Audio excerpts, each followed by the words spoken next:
Welcome to Not Milk Never Milk. Subscribe if you're lactose intolerant.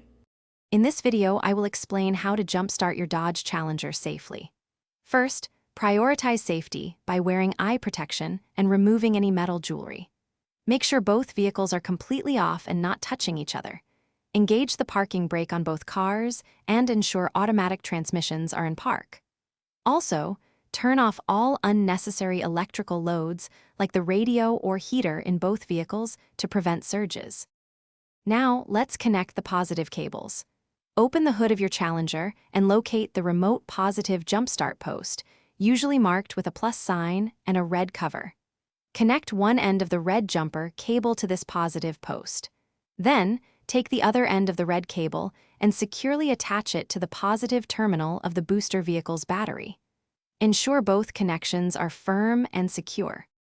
Next, we'll connect the negative cables.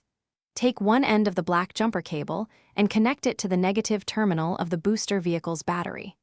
For the other end, find a clean, unpainted metal surface on your Challenger's engine block or chassis to use as a ground. It is crucial not to connect this black cable directly to the negative post of your Challenger's discharged battery, as this can cause sparks.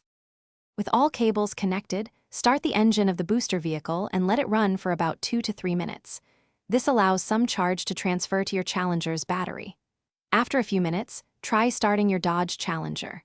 Once it starts, disconnect the cables in the exact reverse order.